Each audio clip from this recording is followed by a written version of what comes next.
J'ai déjà créé des vidéos iceberg sur des mystères d'Internet, des affaires criminelles non élucidées et des théories du complot pop culture. J'ai donc voulu en faire une sur les médias perdus troublants. Enquêtons. Si vous aimez les mystères d'Internet, les théories du complot et les affaires criminelles, abonnez-vous et activez les notifications pour plus de contenus similaires. J'ai aussi un Patreon et un PayPal, donc si vous souhaitez soutenir la chaîne, n'hésitez pas à y jeter un œil, les liens sont dans la description.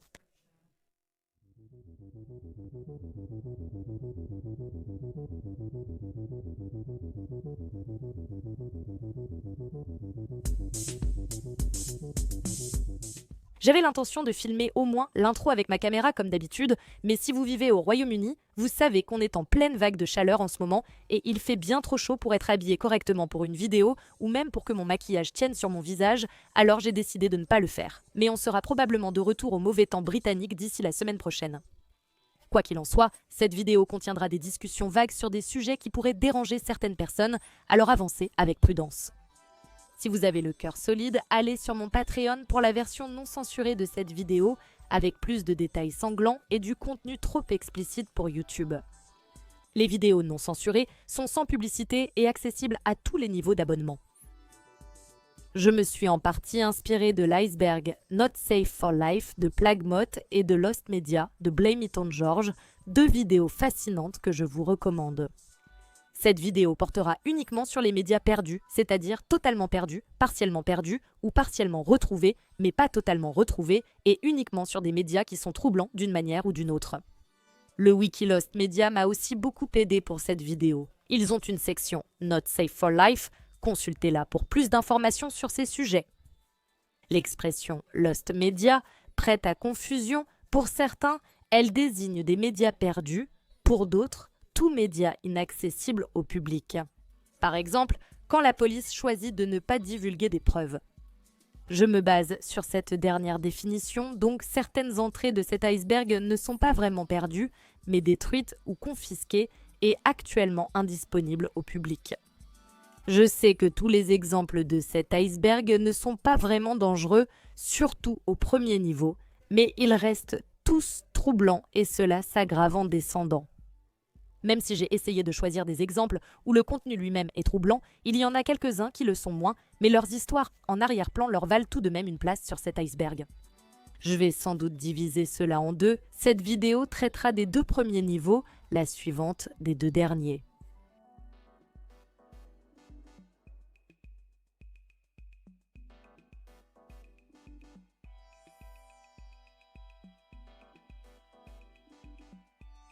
On débute avec un jeu d'aventure horrifique et de science-fiction sorti sur PC en 1995.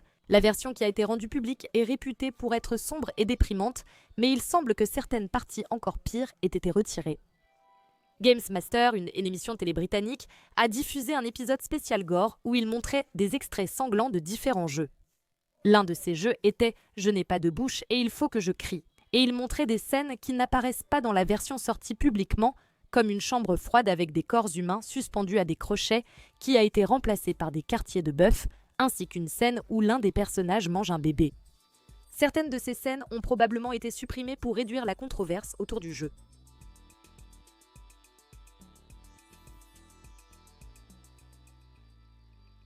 Perted est une sitcom britannique qui a été diffusée pendant 3 saisons entre 1995 et 1998.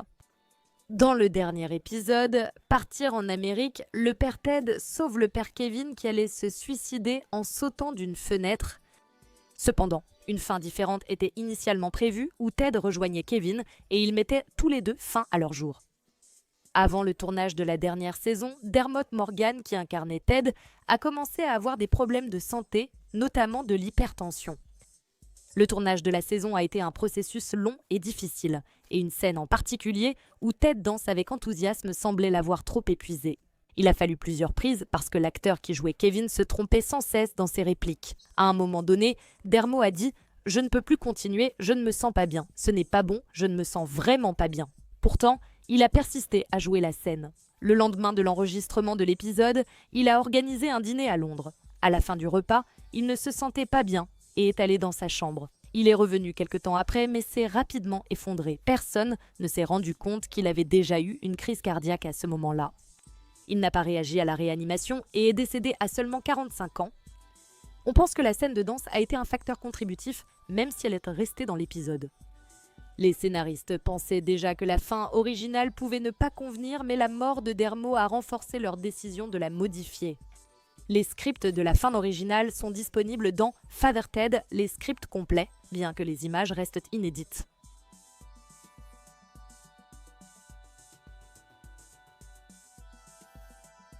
Cannibal Holocaust est un film sorti en 1980. Le film était si réaliste que beaucoup le prenaient pour un snuff movie authentique, et le réalisateur fut arrêté pour meurtre. Ces accusations ont été abandonnées lorsqu'il a prouvé que les acteurs n'avaient pas été assassinés, mais il a tout de même été condamné pour obscénité. Le film reste controversé à ce jour en raison des véritables morts d'animaux. J'ai une vidéo sur Cannibal Holocaust si tu veux en savoir plus. J'ignorais, en réalisant la vidéo, qu'une scène s'y retrouverait, dans les médias perdus. Dans la scène, un guerrier Chamitari blessé est descendu dans des eaux infestées de piranhas et il était censé être dévoré vivant. Ils ont commencé à filmer la scène, mais elle n'a jamais été terminée car les piranhas étaient difficiles à contrôler et la caméra sous-marine tombait souvent en panne. Quelques photos montrent des piranhas sur la jambe du guerrier, mais toute séquence réelle a sûrement été jetée.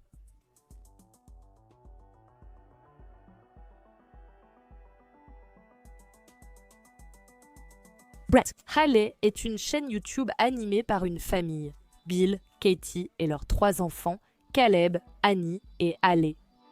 Le 1er octobre 2015, Caleb est tragiquement décédé d'une maladie cardiaque génétique incurable et non diagnostiquée appelée cardiomyopathie hypertrophique. Plus tôt ce jour-là, la famille filmait quand Hailey a perdu une dent. Ces images ont été publiées environ une semaine après. La famille ayant vlogué quotidiennement pendant 4 ans avant la mort de Caleb et des images connues de ce jour précis existant, il est probable que d'autres images de cette journée aient existé ou existent encore. L'existence de cela n'est pas confirmée, donc le contenu de ces images hypothétiques est encore plus spéculatif.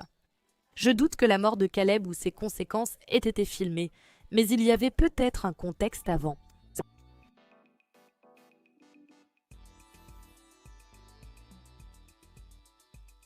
L'émission Jeremy Kyle était un talk-show britannique où Jeremy aidait, en théorie, les invités à résoudre leurs problèmes et réparer leurs relations. Les raisons courantes de participer à l'émission incluaient des partenaires infidèles, des membres de la famille qui se volaient entre eux et des détecteurs de mensonges ainsi que des tests acides désoxyribonucléiques étaient souvent utilisés pour découvrir la vérité. En mai 2019, Steve Diamond, 63 ans, est apparu dans l'émission avec sa fiancée Jane. Elle croyait qu'il la trompait et a exigé un test au détecteur de mensonges, qu'il a raté. Selon un membre du public, rien ne semblait anormal au début, mais lorsque Steve a échoué, il s'est effondré au sol et le couple était visiblement dévasté. Jeremy aurait fait plusieurs commentaires à Steve, le traitant de menteur compulsif et d'échec. Le couple s'est séparé après l'épisode et une semaine plus tard, le corps de Steve a été retrouvé, il s'était suicidé. 4 jours plus tard, ITV a suspendu les enregistrements futurs et 2 jours après, ils ont complètement annulé l'émission. Le site, les comptes sur les réseaux sociaux et toutes les vidéos YouTube et ITV Player ont été rapidement supprimés. Le coroner estimait que les propos de Jeremy avaient pu contribuer à la mort de Steve, sachant que ce dernier souffrait de dépression et avait une ordonnance de médicaments. L'épisode avec Steve n'a jamais été diffusé et ne le sera sans doute jamais. De nombreux épisodes de l'émission de Jeremy Kyle ont sans doute été retirés par ITV et ne sont plus accessibles au public.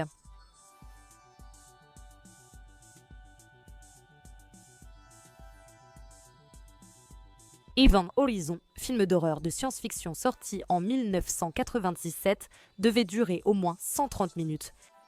Mais lorsque les réalisateurs ont présenté le film à Paramount, ils l'ont jugé trop atroce, tout comme le public des projections test, ce qui a conduit à couper 30 minutes de scène. Les scènes supprimées comprenaient une scène très violente où un homme s'arrachait les intestins par la bouche et un autre personnage se faisait percer les dents avec des vis. Certaines des scènes supprimées, qui auraient été retrouvées dans une mine de sel en Transylvanie, ont été incluses en tant que bonus dans l'édition disque vidéo numérique de 2006 et ont depuis circulé en ligne, bien que la qualité ne soit pas excellente. Le reste a été détruit, mais des résumés détaillés sont disponibles en ligne. En 2012, il a été rapporté que le producteur Lloyd Levin avait retrouvé le montage original du film sur une vidéo home system, mais cela n'était probablement pas légitime, car cela ne semble plus avoir été mentionné depuis.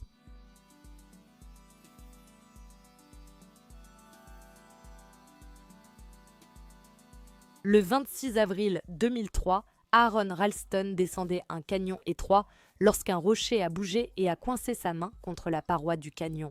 Pendant 3 jours, Aaron est resté là, essayant d'ébrécher la roche avec un couteau, rationnant la petite quantité d'eau et de nourriture qu'il avait avec lui et finissant par boire sa propre urine. Il a tourné un journal vidéo pour ses proches, pensant mourir là-bas car personne ne savait où il était ni ne venait l'aider. Coincé 3 jours, il a tenté de s'amputer le bras pour se libérer, mais cela s'est révélé plus difficile que prévu. Le 6e jour, il a réessayé et a finalement réussi.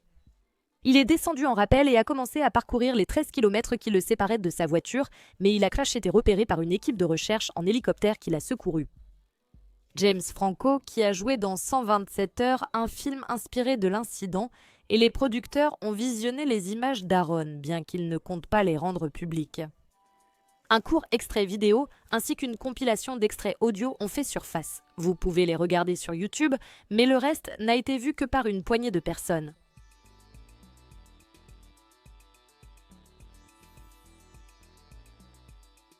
Le Dick Cavett Show désigne plusieurs talk-shows américains animés par Dick Cavett sur près de 5 décennies. En juin 1971, Jeremy Rodal, gourou de la longévité et santé, y fut invité. Dick l'a interviewé et il a fait plusieurs commentaires concernant sa bonne santé, allant même jusqu'à proclamer qu'il avait décidé de vivre jusqu'à 100 ans. Quand Dick a parlé à l'autre invité, Jeremy s'est affaissé et a émis un son ensuite comparé à un ronflement. Malgré les affirmations selon lesquelles Dick se serait tourné vers lui et aurait demandé « Est-ce qu'on vous ennuie, monsieur Rodal ?» il nie s'en souvenir et se rappelle avoir su aussitôt que Jeremy était mort. Il en a souvent parlé publiquement, donc l'événement est bien connu, mais pour des raisons évidentes, l'épisode n'a jamais été diffusé ni les images rendues publiques.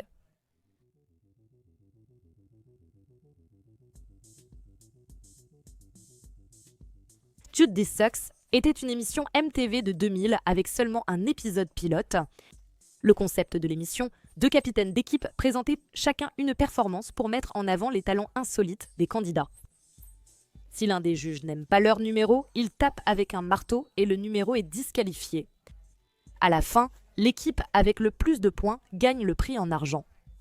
Dans l'un des numéros, des employés du studio ont demandé à 2 adolescentes de se tenir sur la scène pour une partie du spectacle impliquant 2 artistes connus sous le nom des Shower Rangers. On ne leur avait pas dit ce qui allait se passer. Les Shower Rangers étaient 2 hommes déguisés en scouts qui, après avoir pris un puissant laxatif, se sont penchés devant les filles et, pour ainsi dire, ont tout lâché, les éclaboussant de la tête aux pieds. Il est compréhensible que les filles aient porté plainte, car elles ignoraient ce qui allait se passer et ont ensuite été ridiculisées à l'école. L'une des filles n'avait que 14 ans, donc c'est vraiment très grave. Ces images de l'émission n'ont jamais été diffusées et il semble qu'il n'y ait aucune intention de les publier un jour.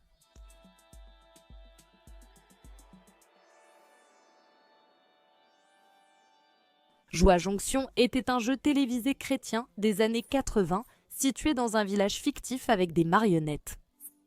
Des enfants participaient à l'émission et jouaient à des jeux enseignant des leçons bibliques précieuses. Ronald Brown, sélectionné comme ventriloque, a été accusé en 2013 de possession de matériel pédopornographique.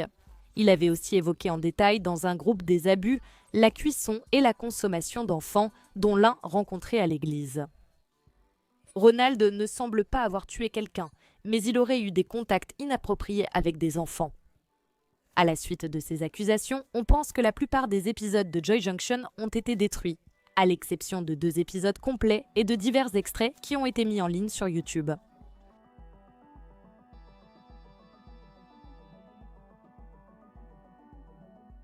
Le marquis de Sade, né en 1740, était un noble français, homme politique, philosophe et surtout un écrivain extrêmement controversé.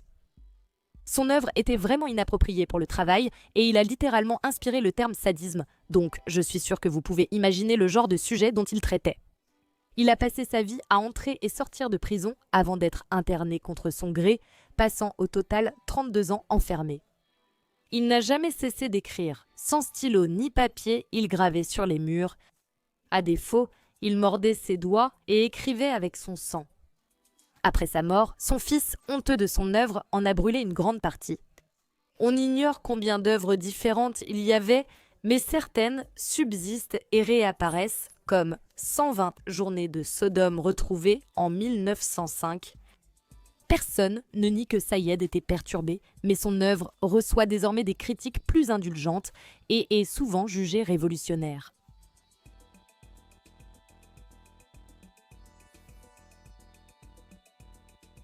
Les Dixie Chicks étaient un groupe à succès jusqu'à ce qu'une opinion politique ruine leur réputation. En 2003, après que George W. Bush a déclaré la guerre à l'Irak, les Dixie Chicks s'y sont publiquement opposés. La chanteuse Natalie Maines a affirmé avoir honte de venir du même état que Bush. Leur futur ex-fan n'était pas content, et Natalie a été obligée de présenter des excuses publiques pour ce qu'elle avait dit. Mais il était trop tard. Les ventes avaient déjà chuté de façon spectaculaire et soudain, plus personne ne voulait travailler avec elles. Elles ont reçu de nombreuses lettres de colère de fans se sentant trahis. L'une d'elles était une menace de mort très précise. La lettre n'a jamais été publiée, mais on sait qu'elle détaillait comment Natalie serait tuée lors de son prochain concert à Dallas. Heureusement, cela ne s'est pas produit, sans doute grâce à une sécurité accrue, mais le groupe a fait une longue pause après.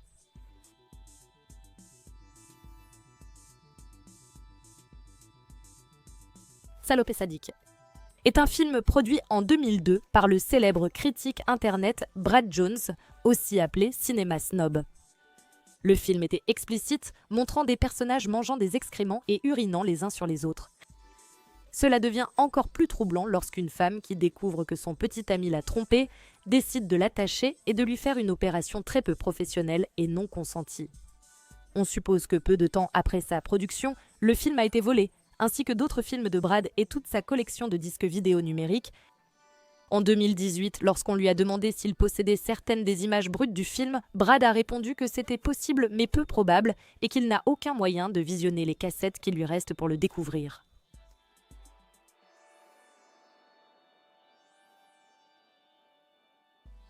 Scarred était une émission de MTV qui a été diffusée pendant quelques mois en 2007. Chaque épisode présentait plusieurs extraits de personnes se blessant en réalisant des cascades lors de séances de skate, de ski ou d'autres sports. La personne dans la vidéo expliquait ce qui s'était passé et montrait la cicatrice qu'elle avait reçue lors de l'accident. L'émission a duré 2 saisons, totalisant 21 épisodes, sans être renouvelée pour une 3e. La rumeur affirmait que l'émission manquait de popularité et que l'animatrice Jacoby Shaddix était en tournée avec Papa Roach. Après le retrait des épisodes du site de MTV, certains ont été totalement perdus. 9 des 11 épisodes complets de la première saison ont refait surface en ligne, mais il y en a moins pour la 2e saison. Un extrait est retrouvé dans la plupart des épisodes et je pense qu'il est probable que le reste soit un jour retrouvé, au moins chaque extrait, voire l'épisode entier. Épisode.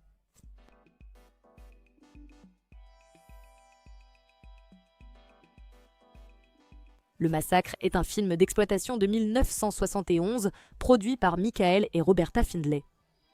Le couple était connu pour réaliser des films de très mauvaise qualité et Le Massacre était le suivant d'une longue série, faisant un flop au box-office et disparaissant rapidement des radars. 5 ans plus tard, Alan Shackleton a acheté le film avec l'intention de le renommer et d'ajouter une nouvelle fin. Il l'a appelé Snuff et a promu le film en prétendant qu'un acteur avait été tué durant le tournage. Naturellement, cela a provoqué tout un émoi, mais lorsque la possibilité que ce film soit réellement un snuff movie a été démentie, les gens ont perdu tout intérêt pour lui. Snuff est désormais facilement trouvable en ligne, mais le film original The Slaughter reste une œuvre perdue.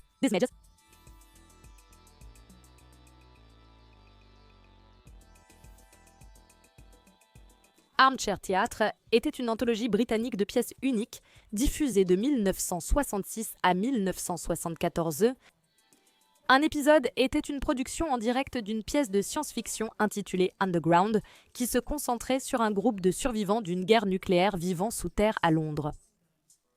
L'un des personnages, Carl, interprété par Gareth Jones, âgé de 33 ans, devait faire une crise cardiaque dans une scène. Cependant, la scène n'a jamais été filmée car Gareth s'est plaint en coulisses de ne pas se sentir bien.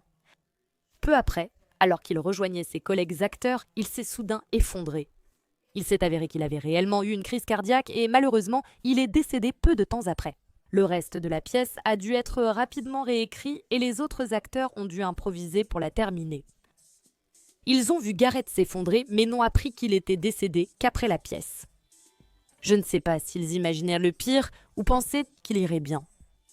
Je ne sais pas si la crise cardiaque de Gareth a été filmée ou non, mais il n'existe aucune copie connue de l'enregistrement de la pièce. À l'époque, la télévision en direct n'était pas systématiquement enregistrée. Ces images n'ayant jamais réapparu en ligne, elles sont sans doute perdues à jamais.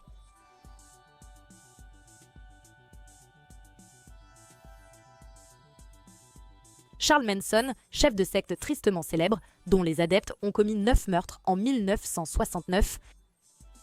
Avant les meurtres et sa condamnation éventuelle, Charles envisageait une carrière dans la musique et s'est lié d'amitié avec Dennis Wilson des Beach Boys. Il a toujours été invité chez le frère de Dennis pour enregistrer une dizaine de chansons. Cependant, l'amitié s'est détériorée avant que l'une des chansons ne puisse être officiellement publiée. Dennis a volé une chanson de Charles, modifié quelques paroles et l'a sortie comme « Never Learn Not to Love » des Beach Boys. Charles, mécontent, a menacé de mort Dennis. Cet incident aurait contribué au meurtre perpétré par les adeptes de Charles quelques mois plus tard. Les enregistrements n'ont jamais été publiés et certains doutent même de leur existence, malgré la confirmation de l'histoire par des participants au projet. On ignore si des copies existent encore aujourd'hui et si oui, elles sont très rares. Un combat de catch en 1999 entre Droz et D'Lo Brown s'est terminé de façon catastrophique lorsqu'une cascade a mal tourné. Droz portait une chemise ample et quand D'Lo a tenté son powerbomb en courant, il n'a pas réussi à bien le saisir. Droz n'a pas pu sauter pour aider à la manœuvre, ce qui a entraîné une chute sur sa tête et la fracture de 2 vertèbres dans son cou. Il a survécu à des heures de chirurgie, mais ses blessures l'ont rendu tétraplégique sans mouvement sous le cou, mettant fin à sa carrière de catcheur. Le match étant enregistré, il a été décidé de ne pas diffuser les images. Un très court extrait montrant Droz évacué du ring a été utilisé dans les messages de prévention « N'essayez pas ça chez vous » de la WWE et il existe une photo de Droz allongé sur le ring, mais c'est tout ce qui est disponible actuellement. Joss a affirmé plusieurs fois n'avoir aucune animosité envers D'Lo et reconnaît que sa blessure était accidentelle. Depuis, il a récupéré une certaine mobilité du haut du corps et des bras, mais nécessite toujours des soins continus, prend des médicaments quotidiennement et doit rester longtemps allongé. Mais il a un fauteuil roulant très stylé.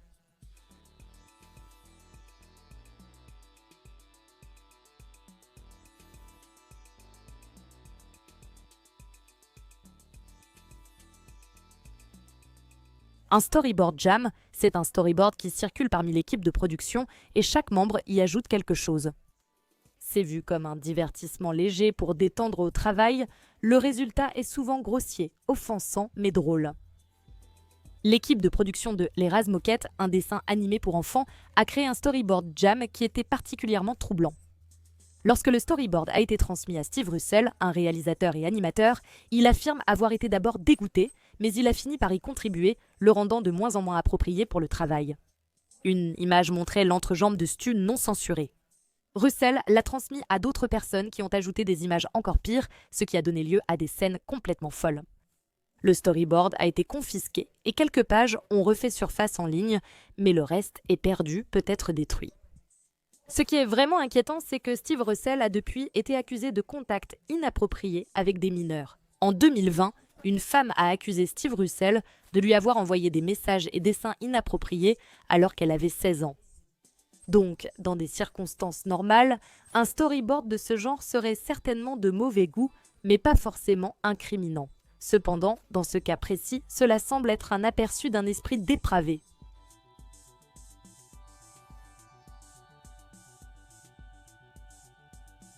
Mythbusters est une série télévisée diffusée pour la première fois en 2003.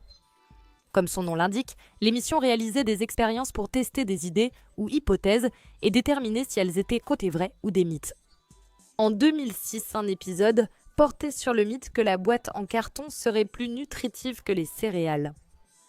Pour tester cela, ils ont constitué 3 groupes de souris. Un groupe mangeait de la nourriture normale, un autre des céréales sucrées et le dernier du carton. Ils ont constaté que des souris nourries au carton agissaient bizarrement et ont découvert qu'une avait mangé les autres. Sans surprise, la chaîne n'a pas inclus cette expérience dans l'épisode afin de préserver son image familiale et aucune séquence n'a refait surface depuis. Puisqu'ils craignaient pour leur réputation, je me demande pourquoi ils ont mené cette expérience. Ils ont refusé de tester le mythe de sécher un chien au micro-ondes et même si l'expérience fut imprévue, tout cela reste contraire à l'éthique pour une hypothèse réfutable logiquement.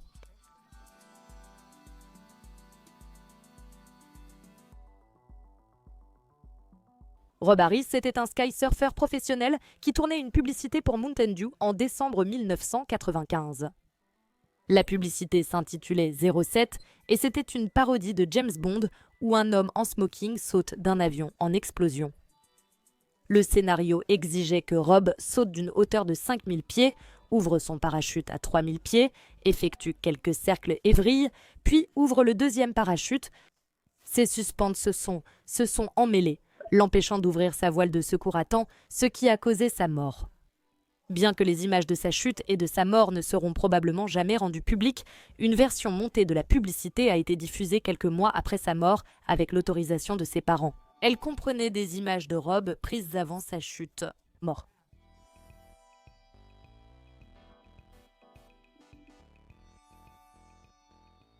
Meghan veut un millionnaire était une émission de télé-réalité qui a été diffusée très brièvement entre le 2 et le 16 août 2009.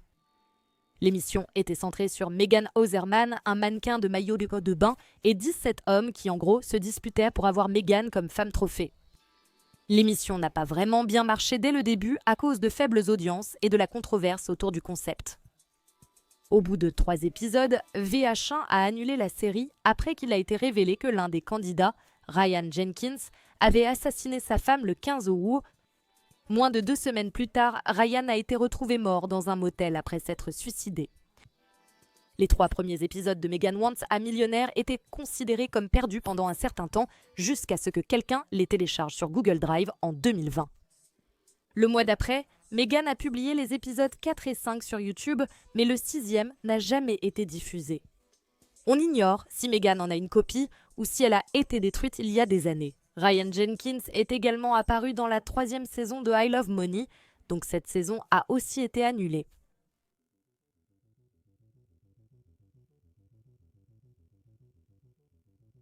En avril 1999, Eric Harris et Dylan Klebold ont tué 12 élèves et un professeur, blessant de nombreux autres lors d'une fusillade dans un lycée.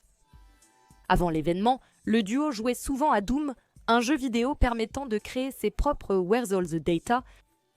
Si j'ai bien compris, ce sont essentiellement des mods pour le jeu qui peuvent en modifier certains aspects ou ajouter de nouveaux niveaux.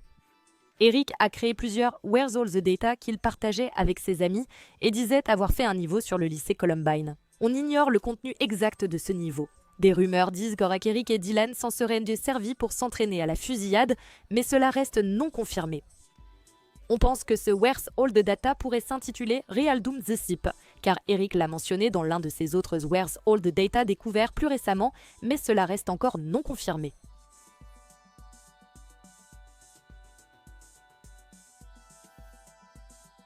Le Jenny Jones Show, talk show américain diffusé en journée, a enregistré en mars 1995 un épisode sur Scott Hammager qui avait un béguin pour son collègue Jonathan Schmitz. Jonathan est invité sur scène, pensant retrouver une collègue qui lui plaît, mais c'est finalement Scott qu'il découvre. Jonathan est visiblement gêné, mais il en rit et ne semble pas avoir été offensé. 3 jours après le tournage, Jonathan, souffrant de troubles mentaux et de toxicomanie, a tué Scott chez lui. Reconnu coupable de meurtre au second degré, il a été condamné à au moins 25 ans de prison.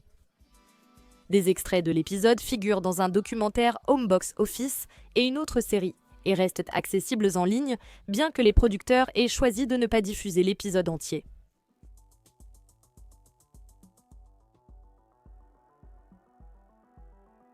Oussama Ben Laden était le chef du groupe terroriste Al-Qaïda et l'homme responsable du 11 septembre, à moins que vous ne croyiez aux théories du complot.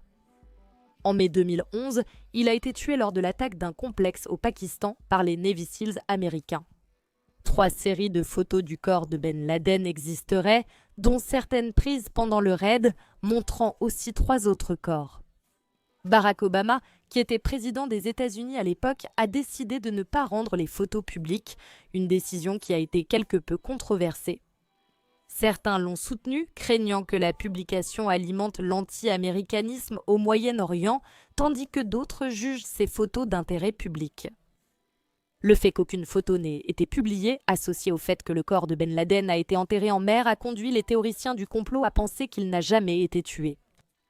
Publier les photos pourrait convaincre certains de reconsidérer leur position, mais j'imagine que beaucoup diraient simplement que c'était quelqu'un d'autre ou que les images ont été retouchées. Des demandes ont été faites pour rendre les photos publiques, mais elles ont été refusées.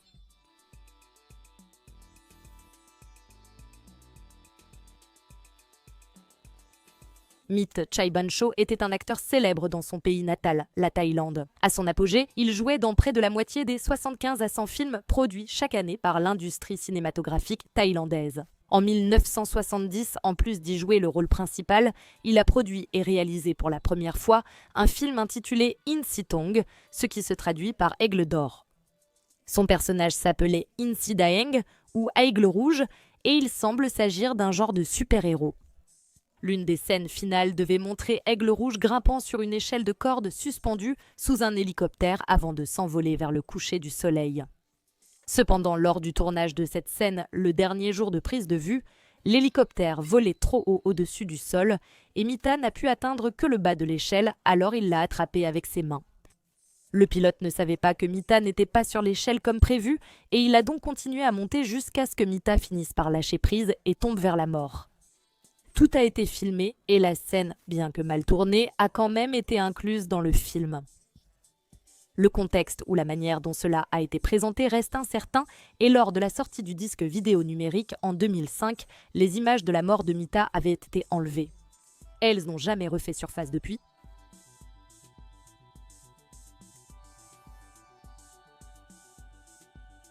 Christine Chubbuck était une journaliste américaine qui s'est élevée contre la présence de sang et de violence dans les médias et pensait que le sensationnalisme détruisait le journalisme légitime.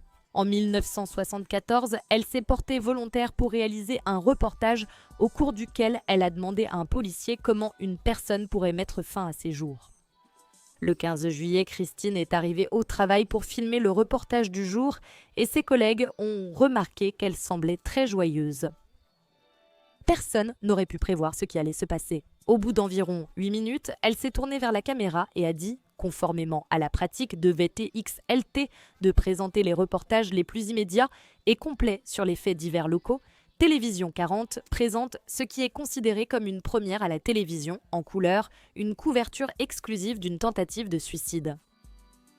Elle a ensuite procédé à se tirer une balle.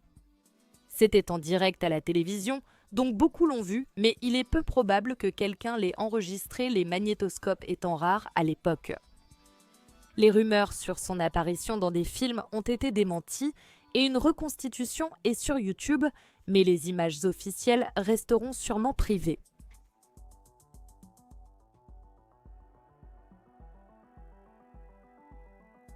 En juillet 1999, Daniel Dukes est entré discrètement à SeaWorld Orlando et s'est baigné nu dans le bassin de repos de Tilikum.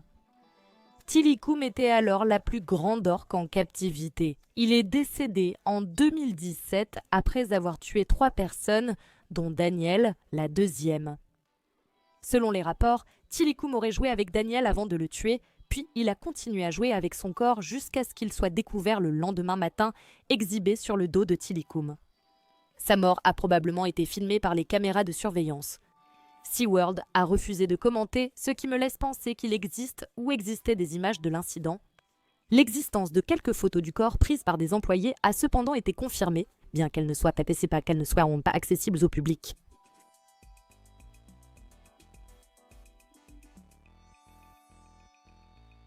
Dawn Bronshaw était dresseuse à SeaWorld et la troisième personne à être tuée par Tilly Combe, l'orque qui a également tué Daniel Dukes.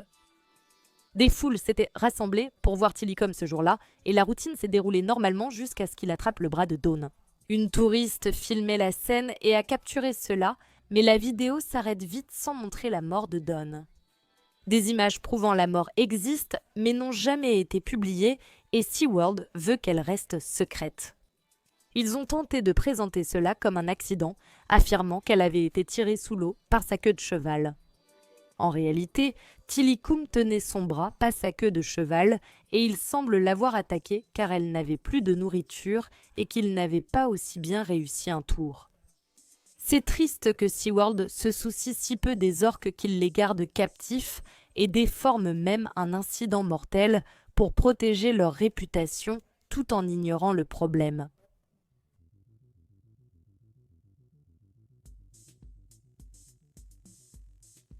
Great Temptation était un jeu télévisé australien diffusé de 1970 à 1975. Cependant, un épisode n'a jamais été diffusé car l'une des candidates s'est évanouie juste après avoir gagné le jeu. Des médecins ont été appelés et ont révélé qu'elle était en fait décédée, bien qu'ils n'aient pas pu déterminer la cause du décès. Le tournage de l'épisode a été stoppé immédiatement et n'a jamais été achevé ni diffusé. Les images pourraient exister, mais c'est peu probable car la réutilisation des bandes était fréquente dans les années 70.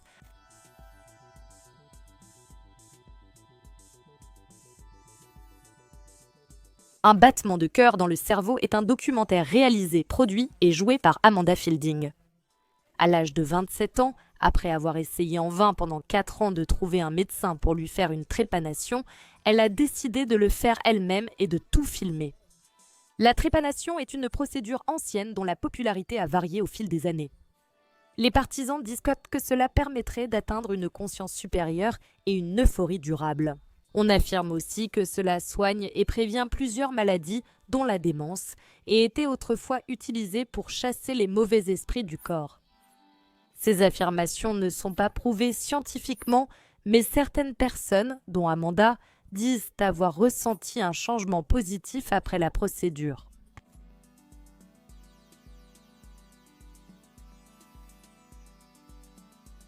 José Luis Calva, né en 1969, était un meurtrier et cannibale mexicain. La police est venue chez lui en octobre 2007 après la disparition de sa petite amie. Ils l'ont trouvé en train de manger le corps de sa petite amie, ayant assaisonné la viande avec du citron. Hideko a été arrêté et inculpé et on le soupçonnait d'avoir commis jusqu'à 8 meurtres au total, bien qu'il se soit suicidé avant qu'un procès ne puisse avoir lieu. Lors de la fouille de sa maison, la police a trouvé une photo d'Hannibal Lecter et le roman inachevé de José, intitulé « Instinct cannibale » ou « 12 jours ». Le roman traiterait de cannibalisme, de violence et de consommation d'excréments, ainsi que d'autres sujets troublants. On raconte que d'autres textes ont été trouvés avec le roman, comme des poèmes, mais la police ne l'a pas confirmé ni rendu le roman public.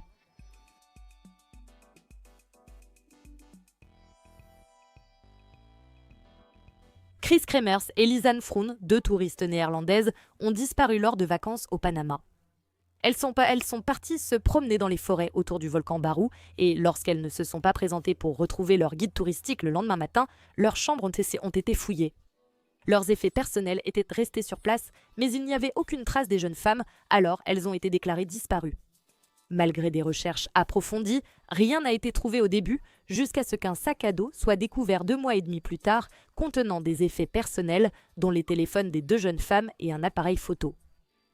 Le short de Chris a également été retrouvé à proximité, ce qui pourrait suggérer qu'elles ont été victimes d'un acte criminel. Pour renforcer cette théorie, on soupçonne que les données Exchangeable Image File format des photos ont été modifiées à cause de certaines incohérences. Certaines photos de l'appareil ont été supprimées, peut-être par l'une des femmes ou une autre personne impliquée. Quelques mois après la découverte du sac à dos, des restes humains proches ont été confirmés comme ceux de Chris et Lisanne. Les autorités estiment qu'ils se sont égarés, ont tenté de franchir un pont précaire et sont morts en tombant. Certaines de leurs photos ont fuité en ligne mais en basse qualité. Aucune n'est dans sa forme originale non compressée avec des données Exchangeable Image File format intact, ce qui empêche les enquêteurs en ligne de les analyser correctement. L'affaire est close, donc il est peu probable que les photos originales soient publiées.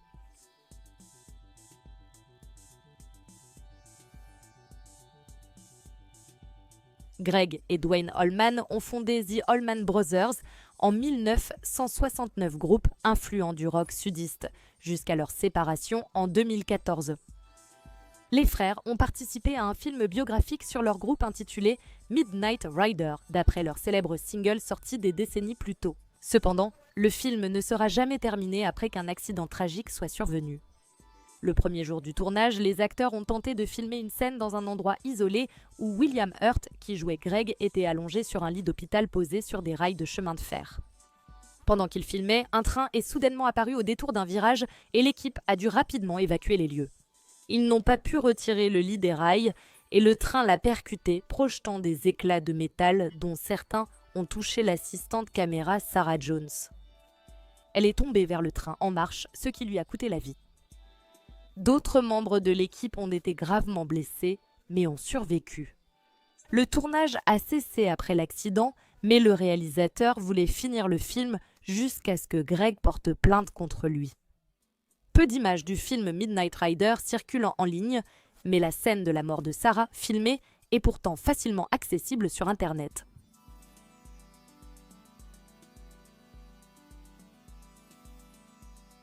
Dans One, en 1928, l'Arche de Noé, un film inspiré de l'histoire biblique, est sorti. Le tournage de la scène du déluge a été implacable, causant la mort de 3 acteurs et blessant grièvement un autre. John Wayne, acteur devenu populaire plus tard, était figurant dans la scène et a failli mourir aussi. La version originale du film durait 135 minutes, bien qu'elle ait été fortement critiquée, en particulier pour la scène du déluge, ce qui a entraîné la suppression d'environ 35 minutes de séquence. La scène du déluge reste dans le film, bien qu'elle soit plus courte que dans la version originale qui montrait des extraits des acteurs se noyant. Vous pouvez regarder la scène censurée sur YouTube, mais les 35 minutes de scène supprimées ont été perdues il y a de nombreuses années. Owen.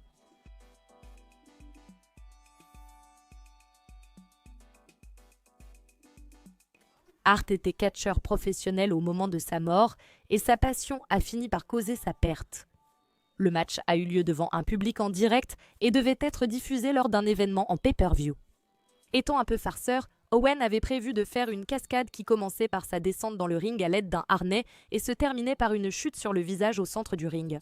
Tout a mal tourné lorsque son harnais s'est détaché prématurément, provoquant sa chute de 24 mètres, sa poitrine atterrissant sur la corde supérieure du ring. Une ambulance a été appelée, mais Owen est mort plus tard à l'hôpital. Après une pause de 15 minutes suite à l'incident, la décision a été prise de continuer et les annonceurs du ring ont ensuite informé le public qu'Owen était décédé. La mort elle-même n'a pas été montrée lors de la diffusion en pay-per-view, mais elle a tout de même été filmée. Il serait archivé avec les images du match où Droz a été paralysé avec l'ordre de ne jamais les visionner, dupliquer ou détruire.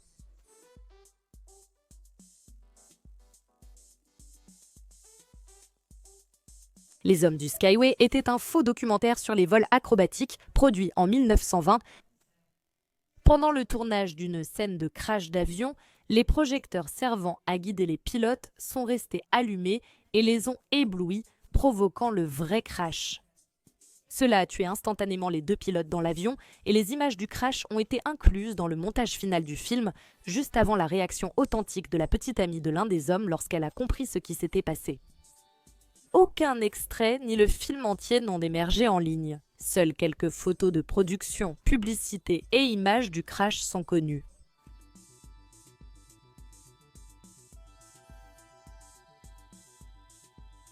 The Swell Season était un duo folk-rock créé en Irlande en 2005. En août 2010, il donnait un concert en Californie lorsqu'un membre du public, Michael Pickles, s'est levé de son siège, a grimpé sur le toit et a sauté vers la mort, atterrissant à quelques mètres de la chanteuse. Il y avait quelques ambulanciers et un médecin dans le public qui ont tenté de le réanimer, mais il a finalement été déclaré mort. Michael venait d'être libéré sous caution après avoir menacé de se suicider et de tuer sa petite amie quelques mois plus tôt. On trouve sur YouTube des extraits du concert avant et après la mort de Michael, mais aucune vidéo de sa mort n'a été mise en ligne. Il est probable qu'elle existe, une youtubeuse dit en avoir une copie, mais il est peu probable qu'elle la publie.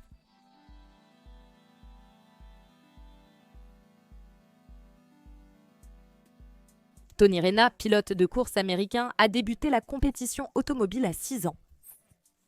Il a participé à l'Indy Lights et à l'Indy Racing League jusqu'en octobre 2003 lorsqu'un tragique accident est survenu. Il testait sa voiture à l'Indianapolis Motor Speedway quand, dès le premier tour, le vent s'est engouffré sous la voiture qui s'est envolée contre la barrière. La voiture a été coupée en deux et Tony a été tué sur le coup à cause d'un traumatisme interne. Les ambulanciers ont tenté de le réanimer sans succès avant de le transporter à l'hôpital où son décès a été constaté. L'accident a eu lieu lors d'un essai privé, sans enregistrement vidéo, mais des images de vidéosurveillance jamais diffusées existent. Il existe quelques photos des conséquences de l'accident, mais elles ont été prises après que Tony et la voiture aient été déplacés.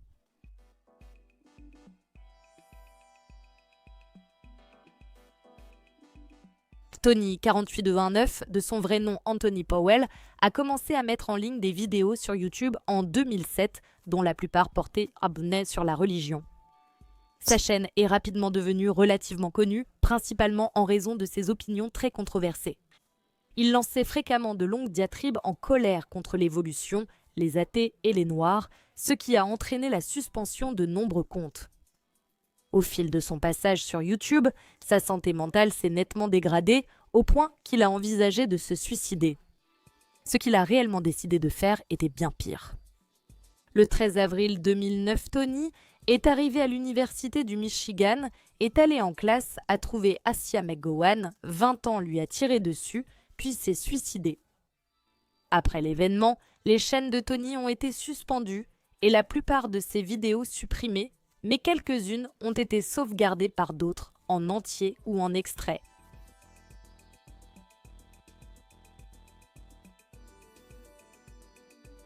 En mai 2013, la plus large tornade jamais enregistrée, large de 1,6 miles, a traversé l'Oklahoma.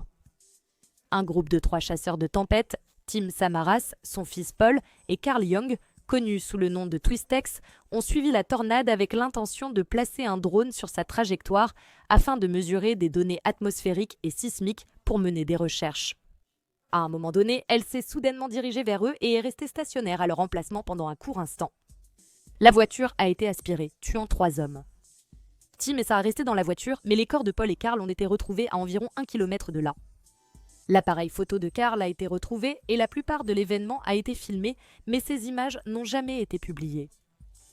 Dan Robinson, un autre chasseur de tempêtes, suivait aussi la tornade derrière l'équipe TwistyX, mais il ne l'a réalisé qu'en consultant les images de sa dashcam.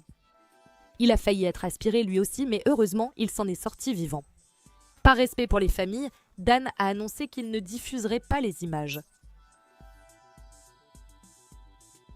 Cela conclut donc la première partie de mon iceberg des médias perdus, dérangeants et dangereux pour la vie.